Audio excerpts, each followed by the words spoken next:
10 signs of maturity. Number 1. You'd rather skip small talk. Meaningless chit-chat feels boring or unnecessary. Number 2. You choose sleep over late nights out. Rest feels better than partying. Number 3. You let go of grudges. You forgive people instead of staying angry. Number 4.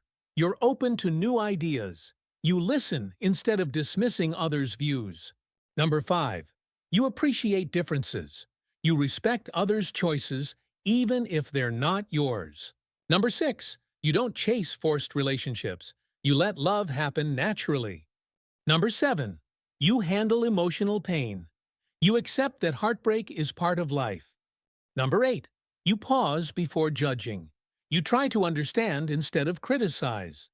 Number 9. You stay quiet to avoid drama. You walk away from pointless arguments. Number 10. Your joy comes from within. You don't rely on others to feel happy. Let me know if you'd like tweaks.